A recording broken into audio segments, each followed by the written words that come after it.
Donc, merci à toutes et tous qui êtes déjà connectés. Voilà, on va faire une petite introduction le temps que tout le monde puisse se connecter à la suite.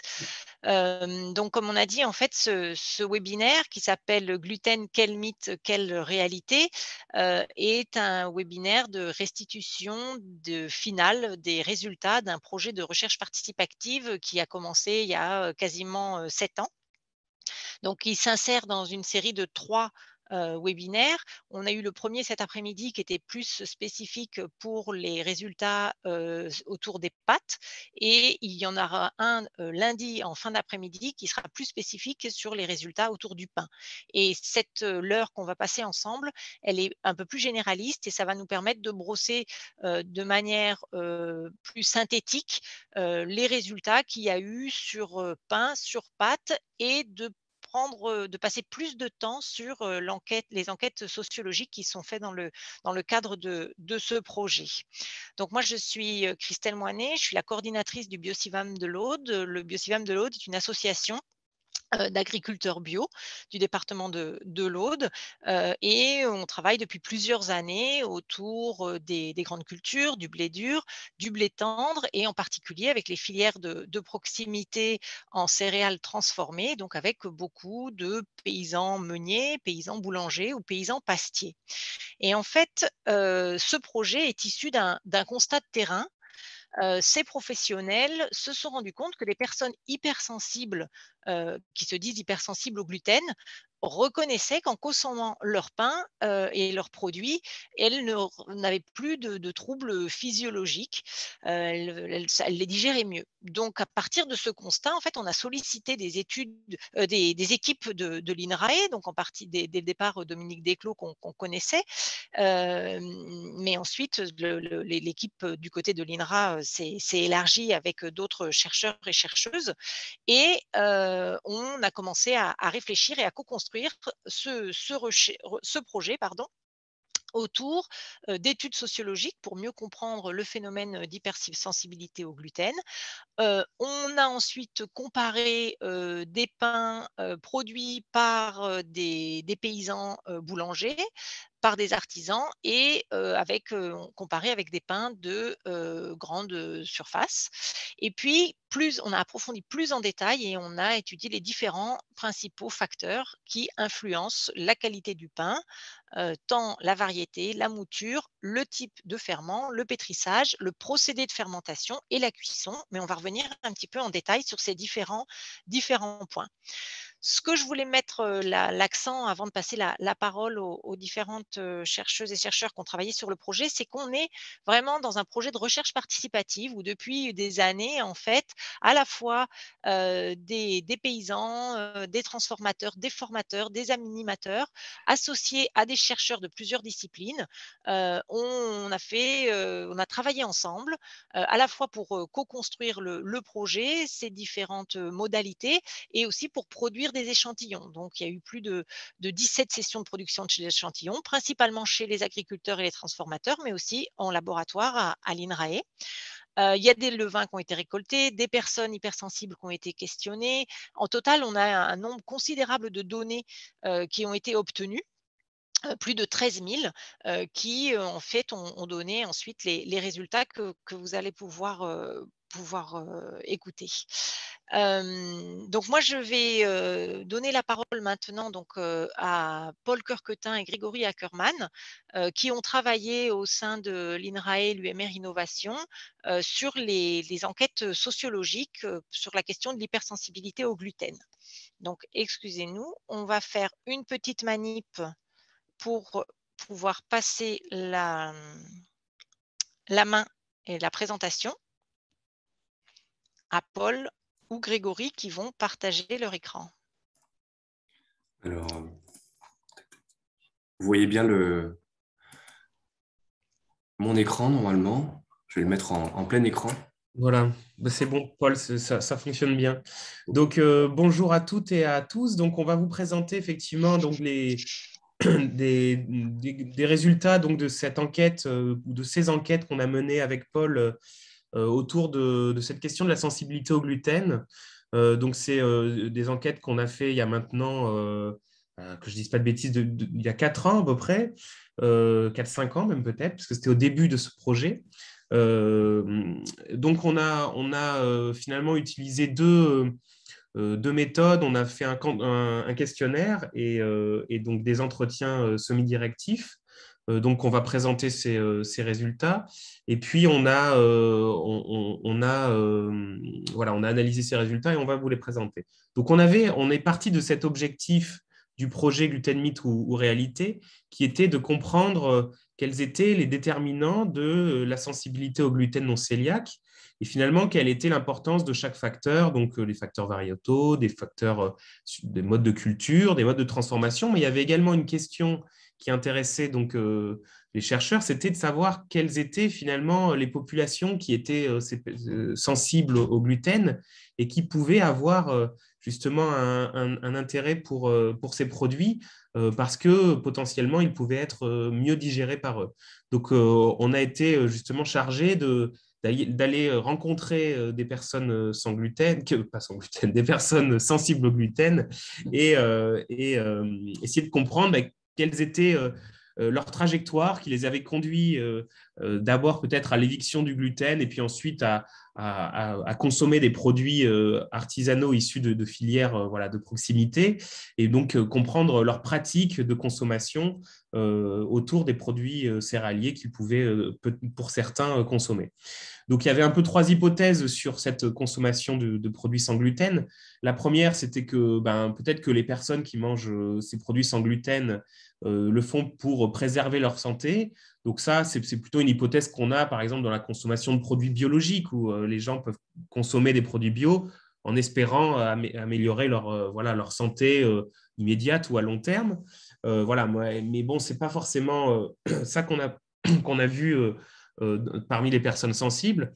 On avait cette hypothèse que ça pouvait être aussi en partie peut-être un effet de mode, c'est-à-dire que les gens agissaient selon des logiques plutôt de conformité vis-à-vis de certains groupes sociaux ou bien de distinction, voilà, avec l'idée que certaines personnes peuvent suivre un peu des modes, comme il peut y avoir dans d'autres secteurs, mais l'alimentation peut aussi être traversée comme ça de mouvements un peu de mise en conformité ou d'identification collective voilà, autour d'une certaine alimentation. Et puis la troisième hypothèse, c'était qu'on était plutôt finalement face à des trajectoires qui étaient très en lien avec la santé et qu'on était finalement dans des trajectoires dans lesquelles le symptôme, le corps avait une place très importante et qu'on était plutôt dans une consommation qui était en lien avec une recherche de reconnaissance d'une maladie et d'un problème de santé. D'un problème de santé. Donc, à partir de ces 3 hypothèses, on a donc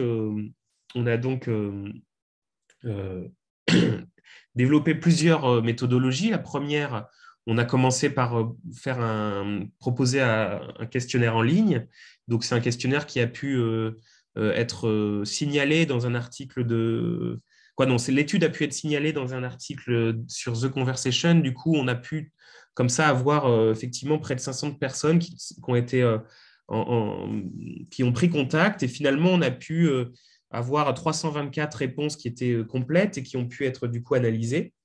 Et donc, ce questionnaire, il visait à essayer de comprendre quels étaient finalement les profils socio-démographiques des individus, c'est-à-dire qui sont ces personnes qui se sentent sensibles. Est-ce que ce sont plutôt des hommes, des femmes? Est-ce que ce sont plutôt des gens âgés, des gens plus jeunes? Est-ce que ce sont des personnes qui ont des symptômes, lesquels quelles sont aussi leurs trajectoires de consommation? Est-ce que c'est des gens qui finalement ont complètement arrêté de manger des produits avec du gluten, ou est-ce que ce sont des gens qui sont passés d'une consommation de produits céréaliers classiques à une consommation de produits céréaliers plus artisanaux, voilà, et quelles sont leurs pratiques alimentaires en général. Donc ça a été voilà, la partie questionnaire, c'était essayer de caractériser un peu une population. Et puis ensuite, à partir de ce questionnaire, on a pu identifier des profils un peu qui nous intéressaient, notamment ceux qui, justement, déclaraient pouvoir consommer des produits artisanaux sans en ressentir de symptômes. Et du coup, à partir de ce questionnaire, et puis aussi d'autres sources de données, on a pu aller faire des entretiens semi-directifs, donc des entretiens approfondis, avec des personnes se déclarant sensibles, pour essayer de comprendre mieux vraiment les processus qui les ont conduits à l'éviction du gluten, et puis ensuite, parfois, à la consommation de certains produits céréaliers artisanaux. Voilà. Et puis ensuite, également, identifier finalement dans ces processus d'éviction et de consommation de produits céréaliers spécifiques, quelles avaient été finalement les ressources, comment les gens sont guidés, quels sont les guides de l'action, quels sont les supports, qu'est-ce qui les accompagne finalement tout au long de leur trajectoire, quelles sont les personnes qui les accompagnent, est-ce que ce sont des personnes de leur entourage proche, est-ce que ce sont plutôt des médecins, est-ce que ce sont plutôt des associations, quel est le rôle justement des producteurs aussi pour les guider vers des produits, vers leurs propres produits. Donc c'était, voilà, ça a été une étude qui a été menée dans l'année 2018, au printemps 2018. Et donc, on a fait en tout donc 38 entretiens semi-directifs. C'est surtout Paul qui les a fait. Donc, c'est lui notamment qui va pouvoir présenter la partie plus qualitative, justement. Donc, juste sur cette partie qualitative, on a utilisé des méthodes qu'on appelle mixtes. Ça veut dire qu'en fait, on a rencontré des personnes, donc on a fait des entretiens, donc des entretiens approfondis pendant, voilà, ça dure 1h30, 2 heures parfois. Ensuite, on a écrit des récits pour vraiment écrire le récit de leur histoire, leur trajectoire de consommation, depuis les premiers signaux de symptômes jusqu'à leur consommation d'aujourd'hui.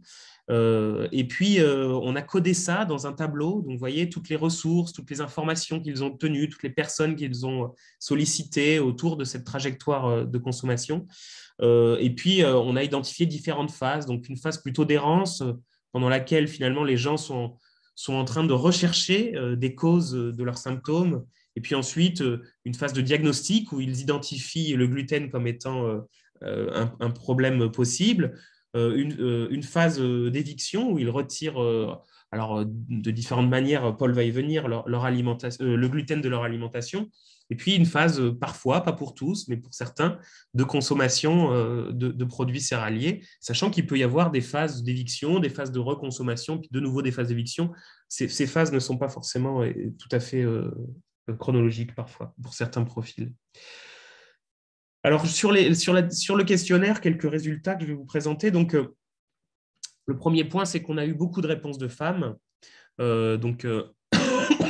Pour autant, on ne peut pas considérer que c'est un biais de notre enquête, puisque cette surreprésentation des femmes, elle est très, très semblable dans beaucoup d'études au niveau international.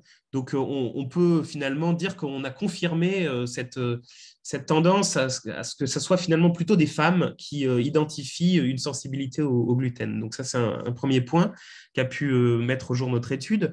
Ensuite, on a vu que finalement, la tranche d'âge était finalement assez concentrée autour, voilà, de 26-55 ans. Donc, des femmes, mais des femmes qui sont finalement autour de la quarantaine, là, et qui, à ce moment-là, ont découvert une sensibilité dans cette tranche d'âge 26, 55. Là, on est sur des personnes qui sont finalement des actifs, quoi. Donc, beaucoup de personnes, justement, en activité, avec finalement peu de retraités, assez peu d'étudiants. Alors, on a beaucoup de cadres et de professions intellectuelles supérieures. Alors, ça, c'est lié effectivement au recrutement, puisque, comme je vous l'ai dit, on a pu diffuser ce questionnaire à la suite donc, de la prise de contact via l'intermédiaire d'un article dans The Conversation, qui est un journal en ligne qui publie des articles rédigés par des universitaires. Du coup, on a touché plutôt des personnes qui étaient de profession intellectuelle supérieure. Mais du coup, voilà, on manque un petit peu de certains profils sociodémographiques qui sont pourtant très représentés. Voilà, donc des classes plus populaires, des agriculteurs, voilà, des ouvriers et des personnes qui sont moins diplômées. Et dans les entretiens, on a quand même donc cette même surreprésentation de femmes, du coup, et puis cette même voilà, âge moyen autour de 44 ans. Voilà. Et puis au niveau répartition géographique, on voit les grandes villes qui sont plus représentées et qui est liée tout simplement effectivement à cette surreprésentation des personnes très diplômées. Alors, les entretiens, ils ont montré également qu'il y avait un ensemble de symptômes, un ensemble très large, hein, avec des symptômes qui sont plutôt digestifs, qui sont vraiment situés au niveau voilà, de l'abdomen, et puis un ensemble de symptômes qui sont beaucoup moins digestifs, comme de la fatigue ou bien pardon, ou bien par exemple des maux de tête ou ce type de symptômes. Donc finalement, il y avait une répartition de ces symptômes qu'on retrouvait dans la littérature internationale. Donc là, c'est pareil, on a vraiment eu une confirmation des différents types de symptômes. Et puis, on a eu voilà, un échantillon vraiment autour de la sensibilité au gluten, c'est-à-dire, c'est ce qu'on recherchait, mais c'est vraiment ce qu'on a eu, c'est-à-dire des gens qui se déclarent sensibles et qui se considèrent comme des gens sensibles au gluten, donc avec qui ont cette pathologie de la sensibilité au gluten ou de l'hypersensibilité au gluten ou de la sensibilité au gluten non cœliaque. Voilà, donc c'est vraiment l'échantillon sur lequel on a pu produire des résultats.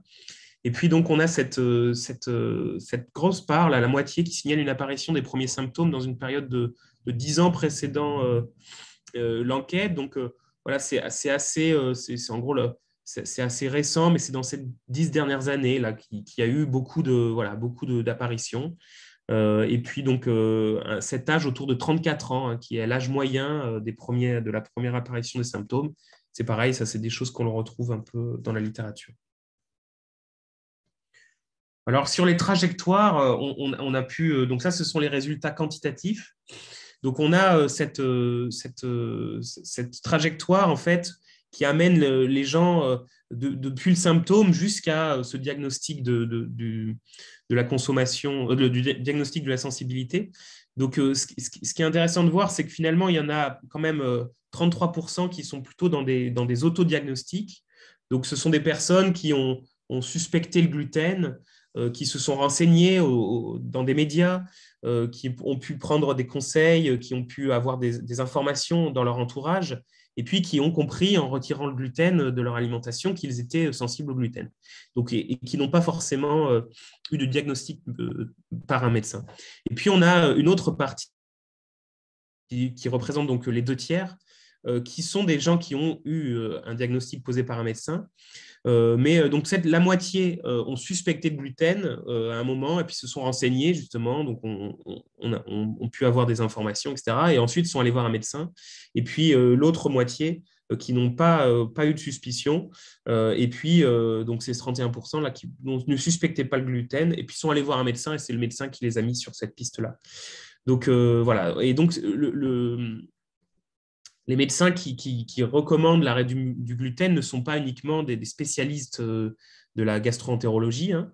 Ce sont aussi des médecins généralistes, mais ce sont aussi des praticiens de médecine plus alternative, beaucoup de naturopathes, par exemple, ou voire même des ostéopathes, ou bien éventuellement des kinés, donc pas uniquement, hein, des spécialistes de la partie digestive, disons, mais aussi voilà, des médecins qui sont, ou bien des professionnels de santé plutôt que des médecins, qui ont une approche un peu systémique du corps et qui peuvent aussi avoir des intérêts pour les questions de nutrition. Donc, je vais passer la parole à Paul pour un peu justement rentrer dans les analyses plus fines des parcours et des trajectoires des 38 personnes que l'on a rencontrées. Je vais vous présenter rapidement du coup en fait la partie qualitative. Bonsoir à toutes et à tous. Alors ici, on est vraiment au niveau du diagnostic. L'errance, ça correspond en fait à la période durant laquelle la personne sensible au gluten a rencontré différents médecins sans obtenir de réponse à ces questions. On voit qu'en fait, ces catégories de personnes autodiagnostiquées ou médicalement diagnostiquées sont assez panachées. parce que même les personnes qui ont été autodiagnostiquées ont eu des débuts médicalisés, ont échangé avec un professionnel de santé à la suite de l'arrêt, et les personnes qui ont été, qu'on peut qualifier de médicalement diagnostiquées, l'ont été via des pratiques diagnostiques qui ne correspondent pas aux normes cliniques en la matière. C'est-à-dire qu'on élimine toute suspicion de maladie cœliaque avec prise de sang, biopsie, etc. Et ensuite, ça implique des gluten challenge, ce qu'on appelle, c'est-à-dire des réintroductions successives du gluten dans l'alimentation de façon à vérifier que les symptômes réapparaissent et disparaissent avec l'arrêt. Donc voilà, en fait, cette planche, elle essayait de montrer un petit peu que ça n'est pas tout blanc, tout noir, c'est relativement panaché, et qu'on est finalement, même la médecine, en fait, on se situe vraiment dans une forme d'incertitude clinique, puisque la sensibilité au gluten non cœliaque ne peut pas être détectée via des biomarqueurs, comme l'est l'allergie au blé ou la maladie cœliaque. Je passe à la prochaine slide. Globalement, c'est juste un résumé en fait de ces résultats pour dire que le diagnostic de la sensibilité au gluten, c'est une agrégation de plusieurs éléments. À la fois, c'est des recommandations médicales ou extramédicales qui sont basées parfois sur des tests qui peuvent être controversés ou sur des faits établis, c'est-à-dire que le médecin va vous dire que si vous vous sentez mieux après l'arrêt de produits contenant du gluten, et bien continuer. C'est finalement des messages un peu diffus qui se diffusent peut-être dans certains mondes, dans le monde médical en tout cas. Et pour les professionnels de santé, certains communiquent vraiment sur le comment dire, ils valorisent beaucoup l'expertise profane, on va dire, l'expérience personnelle, les savoirs expérientiels dans leur communication. Alors, je continue un petit peu. Bien que ces personnes en fait aient un parcours très médicalisé, on s'est rendu compte que les réseaux personnels, c'est-à-dire les collègues, les amis, la famille, étaient quand même bien représentés justement au moment de ce conseil d'arrêt du gluten.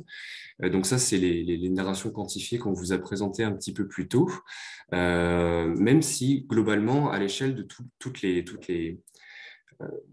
les séquences, en fait, les relations sociales sont quand même plus faiblement représentées que ne peuvent l'être le monde médical, le monde marchand, etc., les professionnels de l'alimentation, etc. Arrive ensuite la période de l'éviction. Donc, c'est une période durant laquelle la personne sensible va être un peu contraint en fait de déconstruire tout un tas d'habitudes, de pratiques.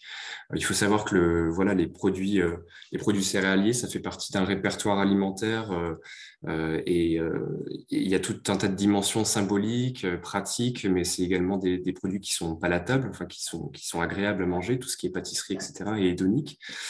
C'est aussi la déconstruction de représentation, mais comment peut-on devenir intolérant à des produits qu'on a consommés des années durant.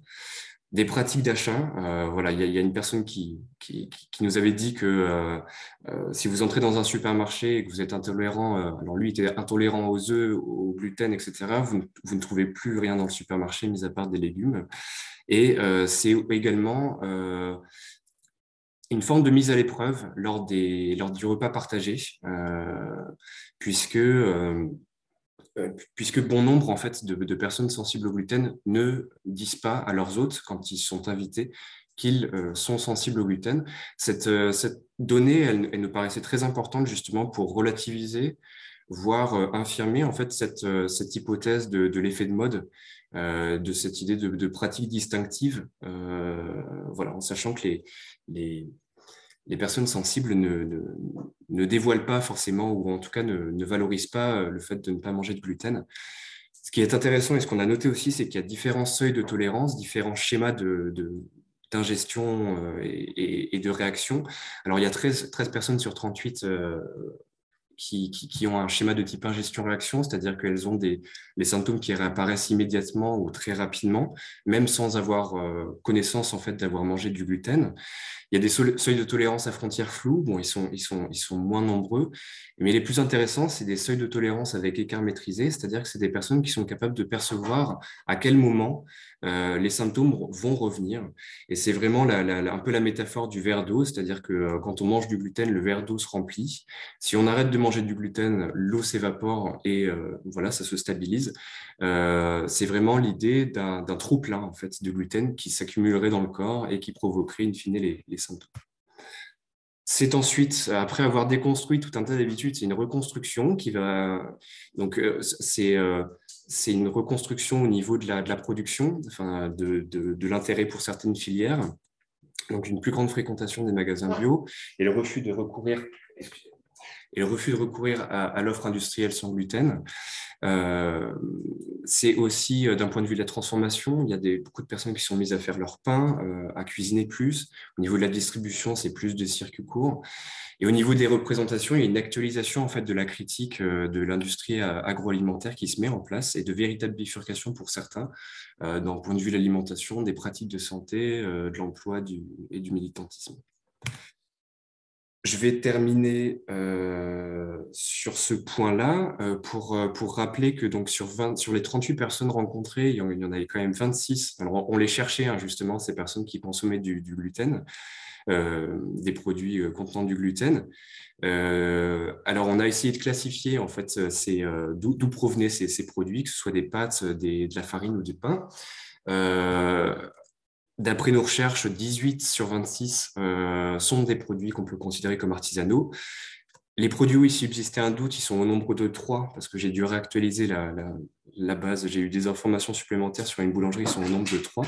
Et les personnes qui consommaient des produits industriels, ils sont également au nombre de 3. Ce que je voulais vous dire, ici, c'est un tableau, c'est 3 slides qui vous présentent en fait les différentes consommations des personnes. Et ce que vous remarquerez, c'est dans la dernière colonne, c'est la fréquence d'achat et de consommation. Vous allez vous rendre compte qu'en fait, ces personnes consomment, alors oui, elles en consomment, elles n'ont pas forcément de soucis avec, mais elles en consomment très peu.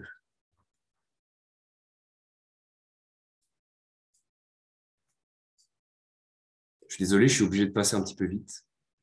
Et on arrive peut-être à la conclusion, si on a 2 minutes.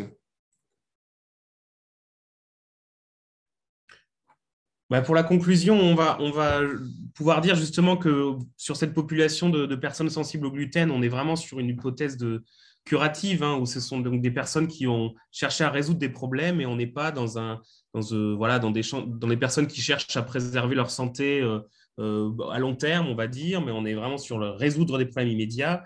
Et puis, on n'est pas sur cette hypothèse de l'effet de mode où on est vraiment sur des gens qui sont sur des problèmes de santé, qui ont pu avoir des trajectoires assez longues même, puis avec des interactions avec les médecins parfois un peu compliquées. Donc, on est vraiment sur cette hypothèse curative. Et pour ouvrir un peu, on voulait dire aussi que finalement, on a très peu de collectifs autour de ces personnes. Souvent, c'est des trajectoires un peu solitaires ou bien dans des échanges un peu 2 à 2, diadiques, avec des médecins, avec quelques amis, etc. Mais très peu de ressources partagées aussi, très peu finalement de livres ou bien d'associations qui peuvent fédérer ce monde-là, même si l'AFDIAG, effectivement, regroupe des personnes sensibles. L'AFDIAG est peu cité, voire pas cité du tout dans les entretiens. Et donc, on a vraiment cette phase de déconstruction là, autour du gluten et qui va ensuite mettre du temps pour retrouver une phase de reconstruction. Et cette absence de collectif, elle permet finalement peu d'échanges et puis elle permet peu de construction d'une identité de malade qui pourrait prendre une dimension plus militante et porter aussi un discours un peu plus politique pour faire avancer la production de savoir, la connaissance, comme ce projet a essayé de le faire. Voilà, merci. Merci beaucoup. Merci beaucoup pour vos deux interventions. On reviendra un petit peu dessus sur les questions s'il nous reste un peu de temps à la fin. Je vais laisser la parole à Dominique Desclos et Marie-Françoise Sanson qui vont rentrer un petit peu dans les résultats des analyses biochimiques qui ont été faites sur les pains et les pâtes. Alors, je réactive mon écran. C'est bon? C'est OK. Bonsoir, je suis Marie-Françoise Sanson, ingénieure à INRAE Montpellier. Je vais maintenant vous parler des protéines du pain et des pâtes et je vais un peu vous dire quelles pathologies sont associées. Si on considère le pain, donc c'est une pâte qui contient en grande partie de l'amidon, mais aussi des protéines. Ces protéines, elles sont présentes au départ dans la farine et plus en amont dans le grain de blé.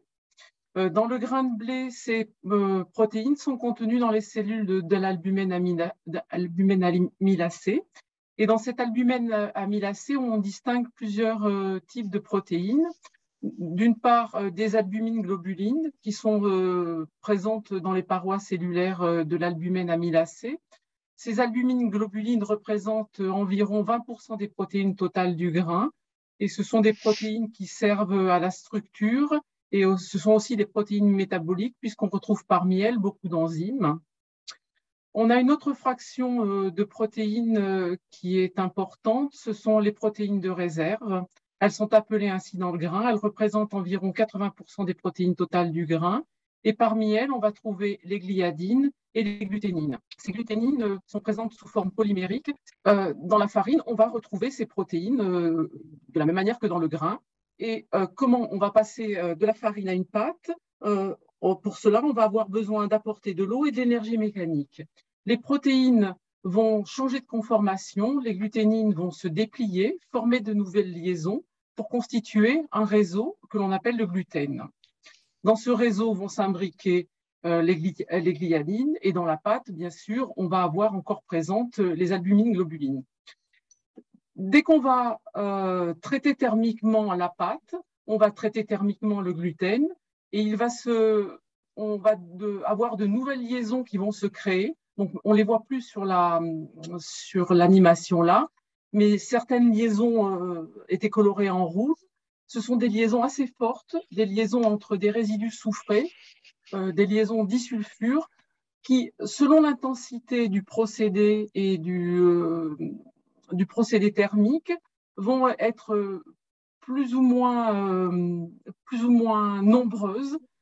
Et de ce fait, quand on va vouloir extraire les protéines à partir du pain, on va avoir plus ou moins de mal en fonction du procédé de transformation que l'on a utilisé et aussi selon l'intensité du procédé thermique. Donc, quand on va vouloir extraire les protéines à partir du pain, c'est ce qu'on va avoir dans la suite du diaporama. On va avoir des protéines qui sont facilement extractibles à partir du pain. Donc, souvent, vous allez voir, elles sont dans des petits flacons colorés en vert. On va avoir des protéines qui sont moins facilement extractibles, que l'on va obtenir quand on rompt ces liaisons qui sont en rouge. Et on va avoir des protéines que l'on n'arrive pas du tout à extraire. Donc, diapositive suivante. Ouais, j'ai essayé de vous les remontrer, mais on est désolé. Vous les voyez un instant. Voilà, on voit ces petites liaisons en rouge qui vont se créer, qui vont être un signe de la dénaturation des protéines et on va avoir plus ou moins de mal à les rompre pour extraire les protéines. Diapo suivante. Donc maintenant, les pathologies liées au gluten. Donc, il en existe plusieurs. On a d'abord la maladie cœliaque, qui est bien connue, qui est associée aux gliadines et aux gluténines. On a les allergies qui, elles, pour certaines, sont associées aux oméga-gliadines et pour d'autres, associées aux albumines globulines. Et enfin, on a la sensibilité non cœliaque aux céréales. Et cette sensibilité, on ne sait pas exactement d'où elle vient. Le gluten et les protéines des céréales sont soupçonnés. Donc, peut-être les gliadines, peut-être les gluténines. Certaines albumines globulines ont été pointées du doigt, comme les inhibiteurs d'enzymes, ce que j'ai marqué comme étant des ATI. On a aussi des agglutinines qui viennent du germe, les WGA. Et on a d'autres composés du grain, comme les sucres fermentés cibles, que l'on appelle aussi les FODMAPs. Diapo suivante. Donc, pour le pain, une étude exploratoire que l'on a conduite en 2016 nous a permis d'établir un premier constat. On s'est procuré des pains d'artisans, de paysans boulangers d'un côté, et on est allé acheter des pains en grande et moyenne surface. Et si on a fait des tranches dans ces pains, ces tranches ont été lyophilisées et puis broyées, et on a procédé à une extraction des protéines, et on a regardé quelle était la proportion de protéines aisément extractibles, la portion de protéines difficilement extractibles et la portion de protéines inextractibles à l'issue de notre procédé d'extraction. Et on s'aperçoit que les pains d'artisans ont plus de protéines aisément extractibles que les pains que l'on a achetés en grande et moyenne surface. Diapo suivante.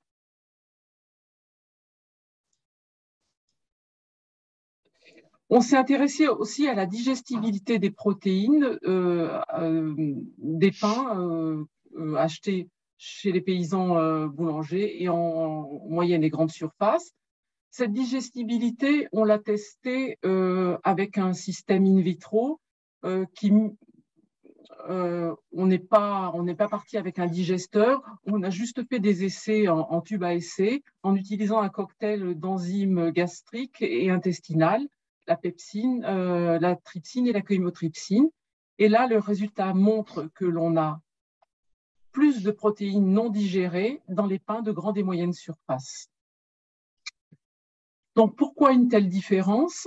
Est-ce que c'est la variété ou est-ce que c'est le procédé de transformation? Là, maintenant, je vais laisser la parole à Dominique qui va aller un peu plus loin sur ces différences. Bonjour, Dominique Desclos, chercheur INRAE et co-responsable du projet Gluten, Mythe ou Réalité avec Christelle Moinet. Donc, nous avons effectivement comparé des variétés de blé tendre qui sont soit recommandées par l'industrie, soit utilisées par les paysans. Ces variétés ont été toutes cultivées dans un seul lieu, à Moguio, et elles ont été moulues sur meule de pierre chez des artisans paysans, et le pain a été réalisé par un artisan boulanger de la région du Lauragais. Donc, même lieu de culture, même mouture, même procédé de panification, ce qui est différent, c'est uniquement les variétés. Donc, si on voit la diapositive suivante qui montre ce que Marie-Françoise vous a présenté, c'est-à-dire quelles sont les protéines facilement extractibles en vert et les difficilement extractibles en orange. On voit qu'il y a des variations selon les variétés. Prenons Pyrénéo qui a 38,8 dans le petit tube vert, alors que Barbu va être à 44,5, voilà, à côté. Il y a des différences entre les variétés, mais on voit qu'il y a des différences aussi bien dans les variétés qui sont recommandées par l'industrie que dans les variétés utilisées par les paysans. Donc, importance des variétés, finalement, ce que l'on en conclut, importance des variétés sur la facilité d'extraction des protéines du pain. Si on s'intéresse maintenant aux différentes étapes du process qui également peuvent faire varier cette solubilité des protéines du pain, nous avons pris uniquement 2 variétés parce que le projet était complexe. Donc, 2 variétés, une régulièrement utilisée et recommandée par l'industrie, qui est Ronan, et Barbu du Pirée, qui est une variété largement utilisée par les paysans. Ces 2 variétés sont passées toutes les 2 sur 2 types de moutures, puis sur 2 types de ferments, 2 types de pétrissage, 2 méthodes de fermentation et 2 cuissons. Au total, 64 modalités, ce qui fait quelque chose comme 250 pains créés et puis 520 tranches analysées, quelque chose comme ça.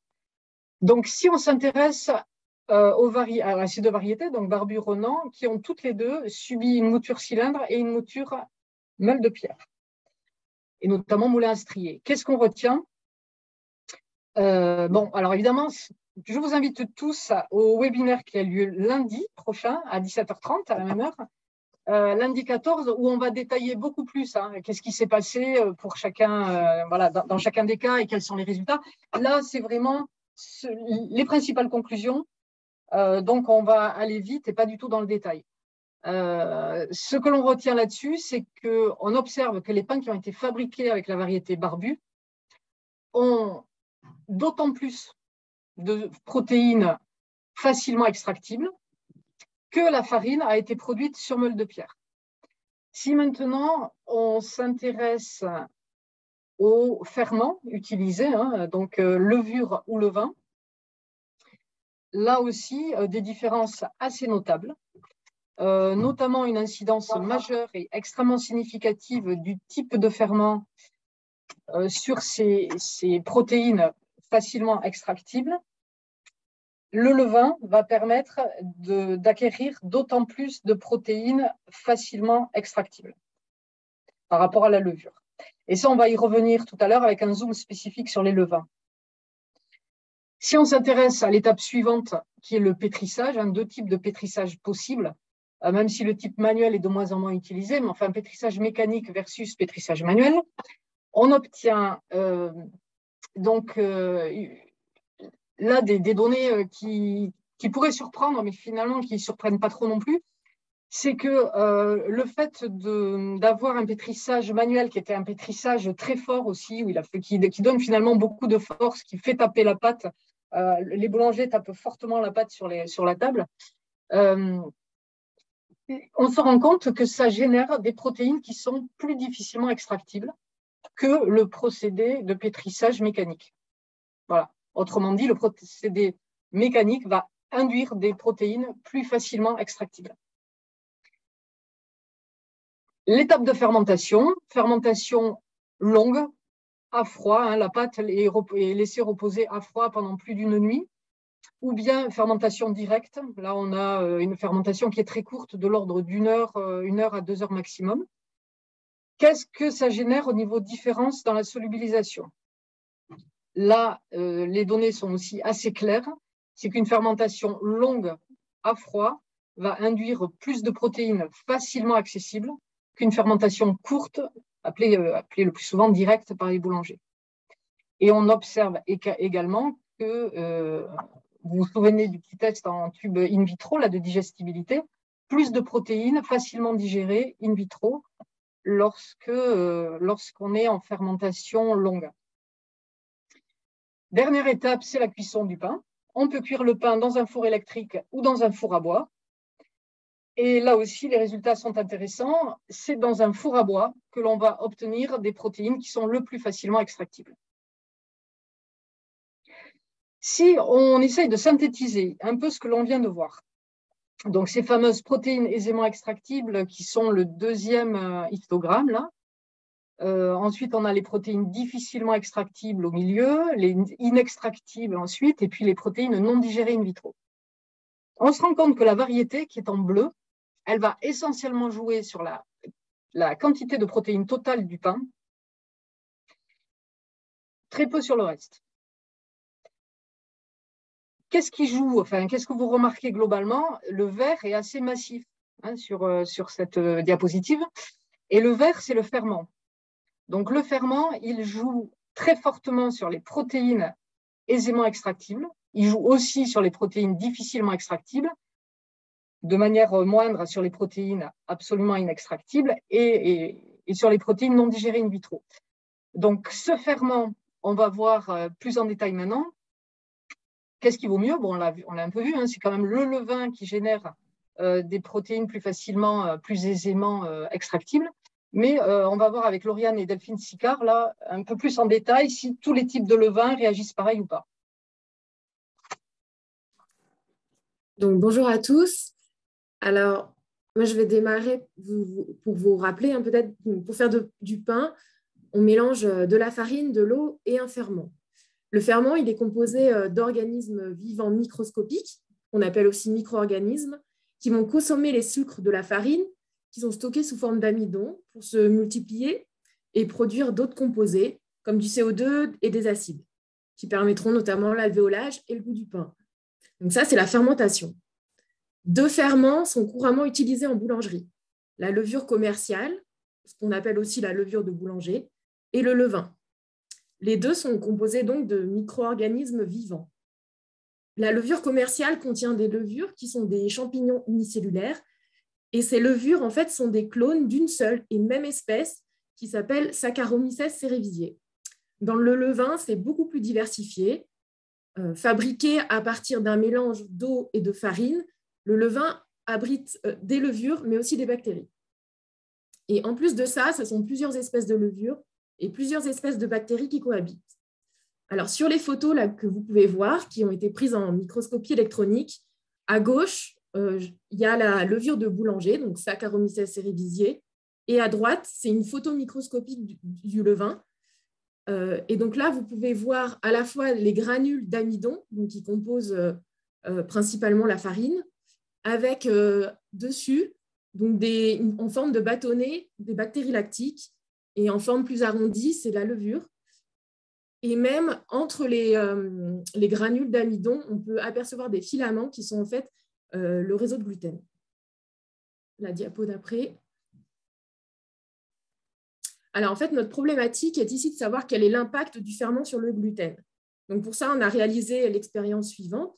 On est parti de 2 farines différentes, donc des 2 blés qui ont été présentés précédemment. Et ensuite, les boulangers ont fabriqué des pains avec 3 levains différents, 3 levures commerciales différentes et 2 mélanges levain-levure. Les 3 levains ont été caractérisés au préalable en identifiant l'espèce majoritaire de levures et de bactéries. Donc ici, dans l'expérience, tous les levains ont la même espèce majoritaire de bactéries qui s'appelle Fructylactobacillus sanfrancisensis. Par contre, ils ont des espèces majoritaires de levures différentes. Donc pour le levain du collectif Cravirola Cra, c'est Kazakhstania bulderi. Pour le levain d'Edith Bricio, Edi, c'est Saccharomyces cerevisiae et Kazakhstania nispora. Et pour le levain de Stéphane Marou, c'est Saccharomyces cerevisiae et Torulaspora delbrueckii. Voilà, c'est les noms des levures. Donc, dans la diapo suivante, alors, je vais vous présenter 2 des principaux résultats qu'on a obtenus. Donc, sur cette figure est schématisée la distribution des protéines des 3 types de pain. Donc, le pain au levain, le pain mix levain-levure et le pain à la levure de boulanger. Donc, vous pouvez voir en fait en vert la proportion de protéines facilement extraites ou extractibles. En orange, les protéines plus difficilement extraites et en rouge, les protéines qui sont non extraites. Et donc, cette figure illustre le résultat que les pains au levain ont de manière significative plus de protéines facilement extraites. C'est ce qui a été présenté précédemment. Un deuxième résultat qui est très intéressant qu'on a obtenu aussi, donc sur la diapo suivante, c'est qu'en fait, la proportion de protéines facilement extraites est différente entre les différents pains en levain. Et on a vu donc, que ces différents pains en levain, ils varient selon le levain qui a été utilisé et donc selon l'espèce majoritaire de levure. Donc, potentiellement, les levures de levain ont un rôle sur la distribution des protéines et donc du gluten du pain. Voilà.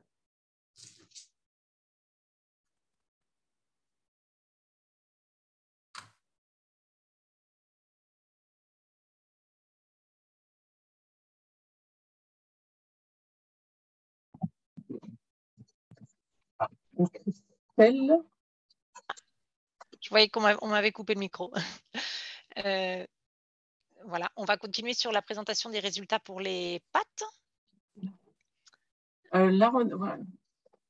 Donc, il y a le film qui est prévu là, Christophe, si tu nous entends à la technique, un tout petit film pour expliquer aux gens comment on fabrique des pâtes. Voilà, c'est parti, très rapide. Et après, Christelle, tu n'étais pas en grand écran.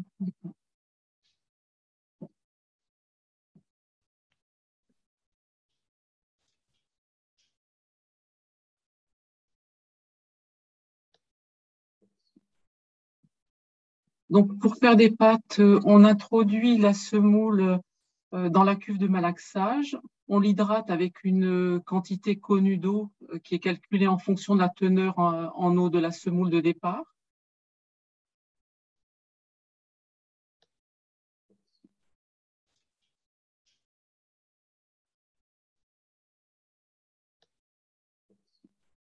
Le mélange se fait pendant environ 20 minutes à une vitesse contrôlée.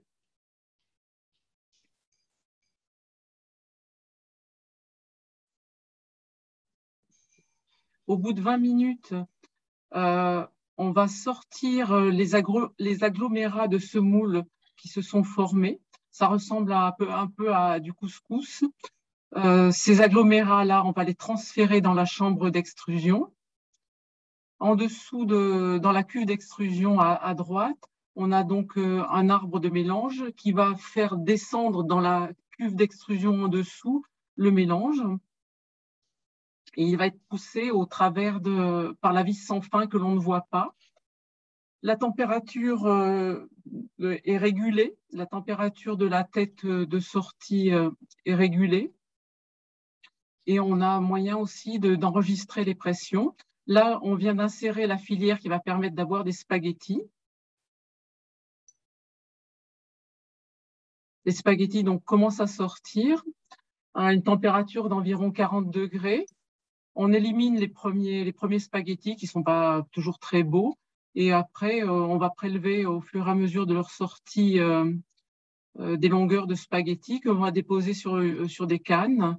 Et ces cannes, on va les mettre dans une enceinte de séchage. Les spaghettis vont être séchés, dans le cas présent, à très haute température, à 90 degrés, pendant un cycle de 5 heures qui va faire varier la température et l'humidité. Pour les amener au bout de 5 heures, les spaghettis auront une teneur en eau proche de celle du grain de départ qui permettra leur conservation.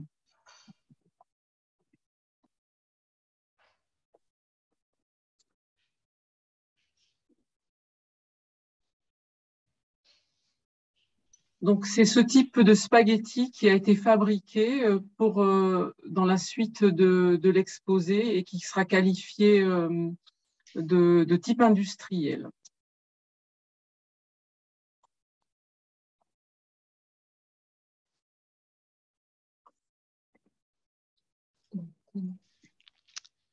Je vais reprendre le partage d'écran.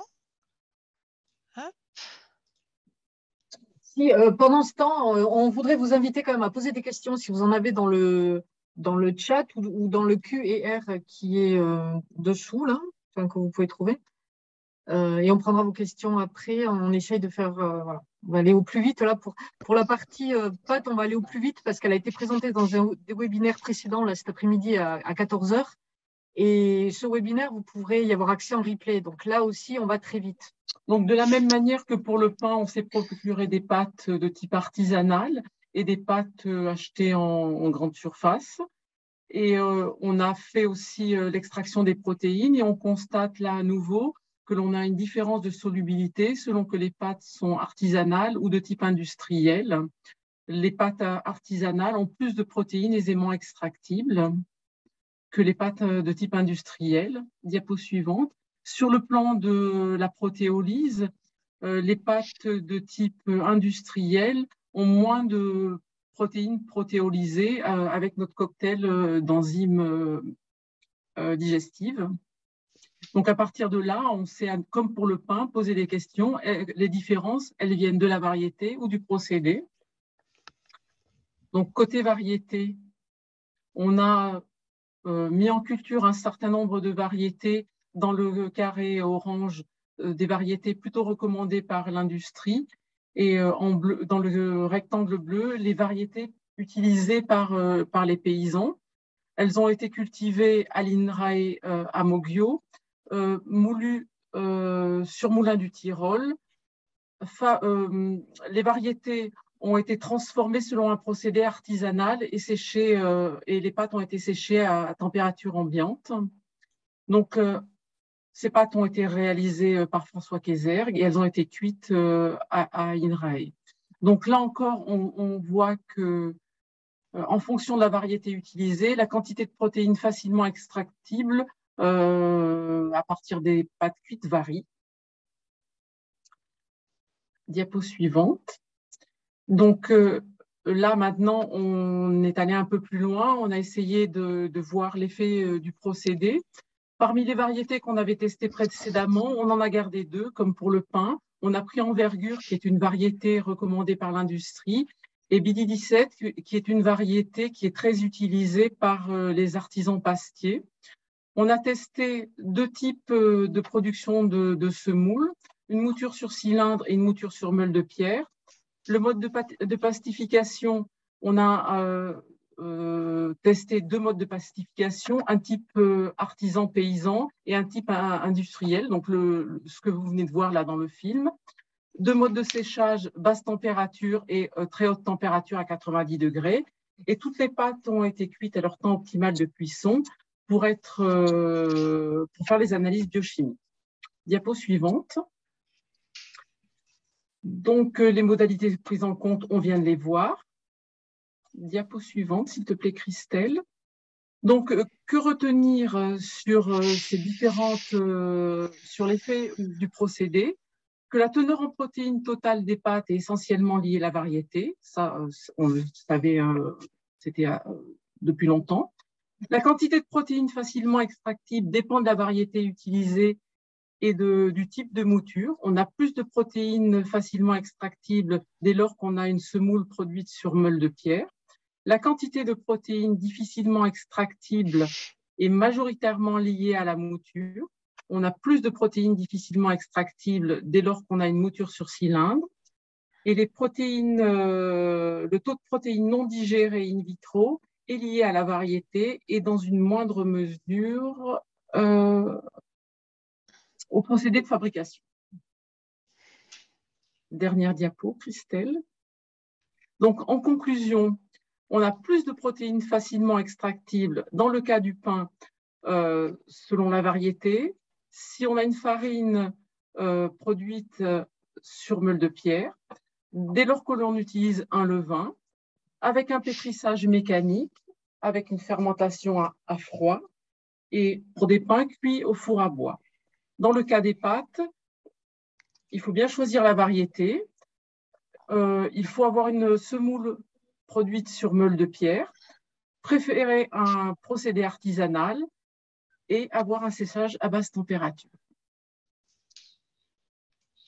Diapo suivante. Voici. Voilà. Donc maintenant, le débat est ouvert. Voilà. Si vous avez des questions, n'hésitez pas. Même si on avait dit que c'était jusqu'à 18h30, il me semble, on y est. Mais bon, si vous avez quelques questions, ou dans tous les cas, voilà, avoir ceux qui souhaitent partir maintenant, et on comprendrait assez bien, peuvent nous contacter, hein, Christelle ou moi, je pense que vous allez trouver nos adresses mail. Et ensuite, on transmettra vos questions aux différents chercheurs et vous aurez une réponse en direct. On a une première question qui est assez, je pense, intéressera beaucoup de personnes. C'est: peut-on considérer qu'une forte teneur en protéines extractibles est égale à une bonne digestibilité du gluten? Des données le montrent, mais on ne peut pas s'arrêter là avec juste un test in vitro. On va dire qu'il y a une certaine logique, parce que si c'est facilement extractible, c'est donc que les protéines, elles sont moins polymérisées, plus accessibles aux enzymes. Plus accessibles, donc plus accessibles à nos enzymes digestives. Donc c'est l'hypothèse qui est faite. Et cette hypothèse, effectivement, elle est validée en partie par les tests de digestibilité in vitro. Maintenant, l'étape suivante va être de passer à une étude clinique là-dessus. Ok, on a une personne qui nous demande de préciser quels paramètres peuvent expliquer la différence entre la cuisson à bois et la cuisson électrique. Pour l'instant, c'est peut-être une des choses que l'on a le moins investiguées. C'est difficile à dire parce qu'on a été surpris. La cuisson au feu de bois a été faite à plus haute température. Donc, il faudrait aller plus loin, enregistrer plus de paramètres pour essayer de comprendre ce qui se passe. On a 2 manips en cuisson feu de bois. Les deux, effectivement, on a un enfournement dans un four qui est à 270 degrés pour le premier et un peu plus, on est plus proche de 290 pour l'autre manip. La manip a été faite. Et par contre, ouais, juste sur le four électrique, on est à 250 degrés, donc une différence de température, mais qui n'est pas non plus majeure. Alors, la manip a été faite chez le même artisan qui possédait les 2 fours et à partir de la même pâte qui a été divisée en 2, cuite dans un four électrique et une autre moitié dans un four à bois. Mais pour l'instant, on n'est pas allé assez loin sur cette cuisson. Merci. On a une autre question. Et il y a aussi l'hydratation. Il y a l'eau qui est la vapeur, disons, qui est générée en général dans un four électrique et dans le four à bois, elle est générée différemment. Donc, ça peut être une piste. Ça peut être une piste aussi, l'histoire de la vapeur. On a une autre question. Vos résultats permettraient-ils d'établir à terme une sorte de label de pain et pâtes adapté aux hypersensibles au gluten? C'était l'idée. C'était l'idée de démarrage du projet, de se dire, mais finalement, si on arrive à une espèce pas de cahier des charges, mais de guide de bonne pratique, on va dire, ça serait l'idéal. Bon, il faut que l'on valide un certain nombre de données. Et grâce à un autre projet qui est adossé à celui-là et qui a bénéficié d'un financement de la région, un projet qui s'appelle Active à Blé, on arrive petit à petit sur des émissions de fiches qui récapitulent un petit peu nos résultats et qui vont aider les artisans aussi à aller un peu plus loin et à comprendre un peu mieux leurs procédés. Là-dessus, peut-être Yuna, si tu es par là, Yuna qui coordonne ce projet Active à Blé, peut nous dire 2 mots sur… Je ne sais pas si tu es encore là, Yuna. C'est pas sûr. C'est pas sûr, je crois qu'il y avait… Bon. Voilà, mais oui. C'est dans le cadre d'un autre projet. Ah, si. Si, je suis encore là, excusez-moi.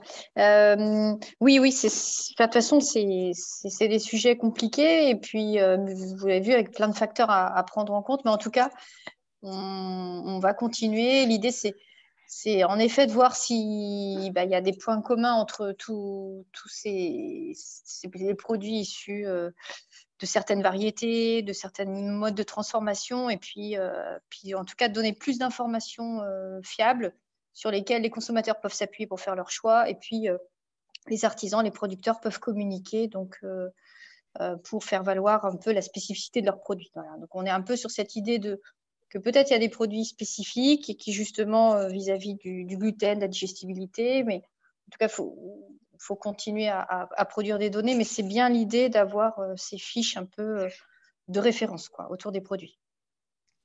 Après, on rappelle, en tant qu'on n'est pas allé jusqu'à une étude clinique vérifiant la digestibilité in vivo, et non plus en tube à essai, mais vraiment chez l'homme, on aura quand même du mal à avoir des conclusions très formelles.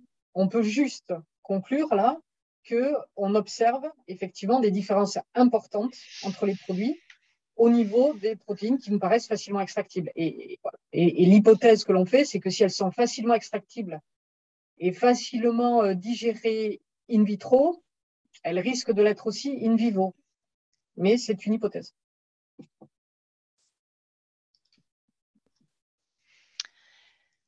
Est-ce qu'il y a quelques autres questions? Il y avait une question, je crois, non répondue de Hélène Chaudy sur le four à bois, différence entre chauffe direct et indirect. Je ne sais pas si vous y avez répondu. On ne les voit pas les questions là, donc excuse-moi, je ne vois pas. Alors, oui, on va parler du four, mais si tu as d'autres éléments, Paul, avec ta pratique, c'est peut-être intéressant.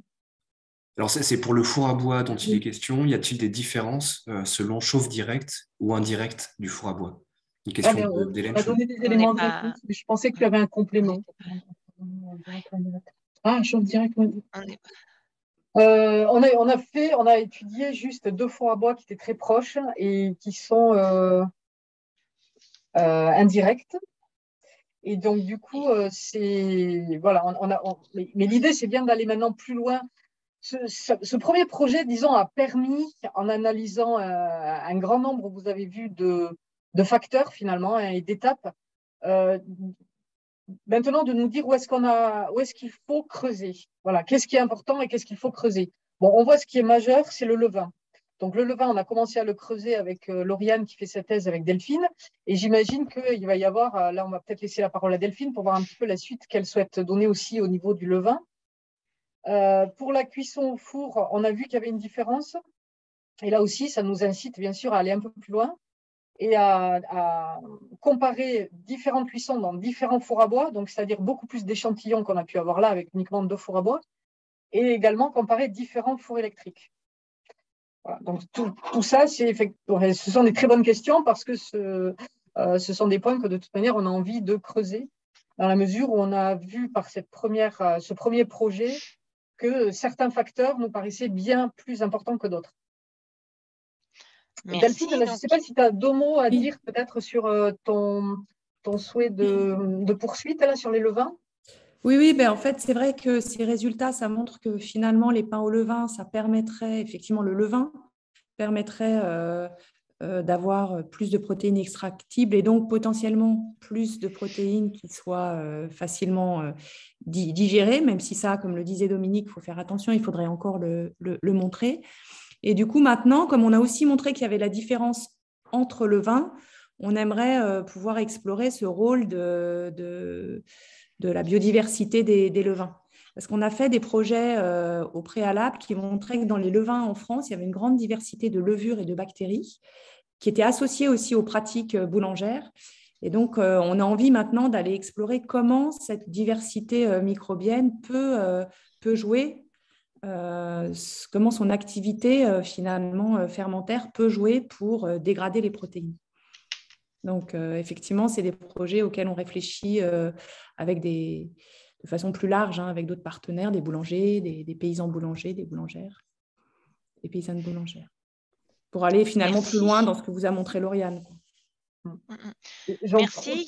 Il y a plusieurs questions par rapport que Grégory et Paul pourraient peut-être répondre si vous voyez les questions par rapport aux études cliniques possibles sur la digestibilité. Pourquoi est-ce que les équipes, la communauté médicale voilà, n'est peut-être pas plus investie ou comment plus communiquer vers eux. Et puis des questions aussi savoir ce type d'étude a été fait ailleurs. Est-ce qu'il va y avoir d'autres études peut-être dans d'autres pays et voilà, un peu des questions. Aussi une autre question, si l'hypersensibilité n'est pas un effet de mode, pourquoi observe-t-on une augmentation du nombre d'hypersensibles de nos jours? Donc peut-être Grégory et Paul, vous avez un peu des éléments par rapport à ces questions.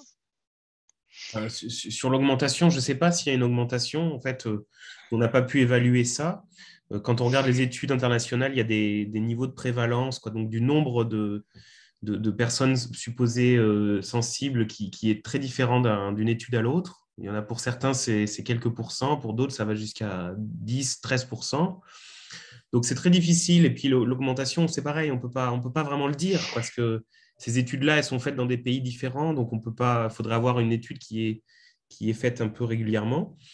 Ensuite, sur les messages vers la communauté médicale, oui, bien sûr. Alors, d'une part, nous, on est en lien avec la communauté médicale. On a d'autres travaux à l'INRAE qui sont menés, notamment à Clermont, par exemple, qui sont en lien également avec des médecins. Et ils vont faire d'ailleurs une étude clinique dans le cadre de l'ANR gluten, là. Et donc, effectivement, la communauté médicale, elle peut être mobilisée sur ces questions-là. En tout cas, certains médecins sont mobilisés sur cette question-là. Je rajouterais de plus en plus, puisque nous avions contacté des médecins au tout début du projet. Enfin, donc on était plutôt dans les années 2012-2013, la première discussion autour de ces projets-là. Et certains médecins ne voyaient pas du tout l'intérêt que l'on travaille sur l'hypersensibilité au gluten, nous disant que c'était plutôt un phénomène de mode. Donc là, grâce à nos sociologues, on a bien compris que ça n'était pas du tout qu'un phénomène de mode et bien plus un phénomène réellement, une pathologie réelle. Hein. Et donc, ces médecins, aujourd'hui même, nous rappellent pour nous dire qu'ils sont inquiets de l'explosion du nombre de cas qui arrivent chez eux de personnes qui se disent hypersensibles et qui, après une éviction, un régime donc, où ils évitent complètement les produits à base de gluten, vont bien mieux. Donc, il y a quand même une augmentation que l'on sent rien que par le fait le nombre de médecins qui nous appellent. Je pense qu'il y a une petite augmentation. Mais effectivement, tu as très bien dit là, de noter on avait tout à l'heure dans le webinaire autour du blé dur Nous avons invité nos collègues de Clermont-Ferrand à partager un peu leurs résultats parce qu'ils travaillent sur un projet très complémentaire, très intéressant autour du gluten, dont les collègues de l'INRAE Clermont-Ferrand avec Catherine Ravel. Et ils s'embarquent là dans un gros projet avec des médecins. Au niveau international, il y a bien sûr d'autres équipes qui travaillent là-dessus. Des équipes notamment en Italie qui sont très présentes, je trouve, notamment autour du blé dur et des pâtes, parce que, comme vous le savez bien, nos amis italiens sont des grands consommateurs de pâtes. Et il y a de vrais problèmes d'hypersensibilité en accroissement dans leur pays. Donc, les Italiens sont présents. Ce que l'on observe, c'est que finalement, il y a peu d'études, comme on a essayé de mener nous, très pluridisciplinaires, qui associent aussi bien la sociologie que l'agronomie, que la génétique, que la transformation, avec de la biochimie assez fine et de la microbiologie avec nos amis, nos collègues qui travaillent sur le levain. Donc, c'est quand même un projet qui a cette spécificité d'être très large, très pluridisciplinaire et, comme l'a bien souligné Christelle, très participatif.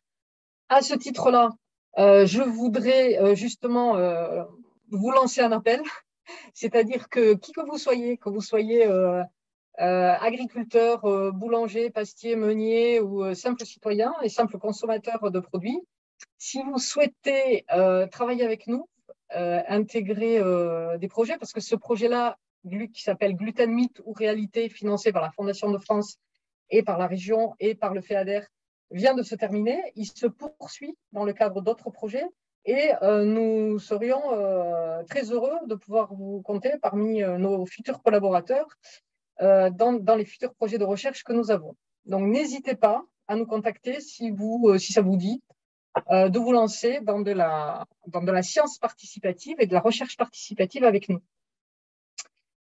Voilà, ça sera un grand plaisir. Je ne sais pas s'il y a d'autres questions, Christelle, là.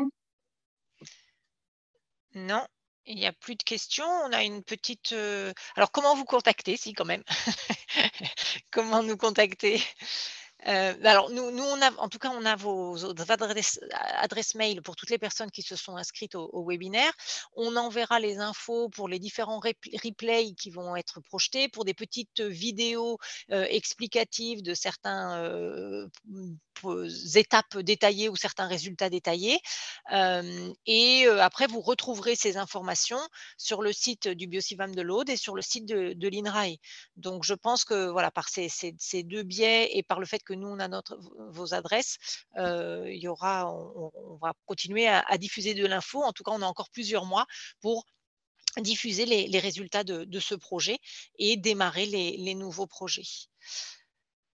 Dominique, si tu veux conclure, on a un petit quart d'heure de retard, mais voilà, on vous remercie pour votre patience. C'est pas facile de synthétiser 7 années de projet de recherche participative en 1 heure, donc on est un peu débordé. Voilà, alors voilà, comme dit aussi, nous avons présenté entre 5 et 10% de nos résultats. Nous avons donc plein d'autres choses à vous présenter, notamment sur tout ce qui est farine, semoule, pâte à pain. On pense poursuivre les webinaires autour de ces résultats. On vous tiendra au courant. On va aussi faire des petites capsules vidéo que l'on mettra sur le net, facilement accessibles et puis très courts, juste pour montrer un zoom sur un point précis de nos résultats. Donc, un grand merci pour votre participation, pour votre patience par rapport aux petits problèmes techniques que l'on a pu avoir. Nous mettrons en replay ce type de webinaire, donc vous pourrez y avoir accès et puis communiquer autour de vous. Voilà, et on rappelle qu'on est tous là, des équipes de chercheurs, tous impliqués dans des approches d'ouverture de la science. Et donc, nous ouvrons nos labos. Vous êtes invités à venir chez nous et à venir visiter nos labos et à venir discuter. Et non seulement à venir visiter, mais surtout à vous impliquer plus largement dans les programmes de recherche, comme je l'ai dit tout à l'heure. Voilà. Donc, merci pour ce temps avec nous. Et on espère pouvoir échanger de manière plus libre et plus sympathique avec vous. À très bientôt. Au revoir. Au revoir. Au revoir. Au revoir.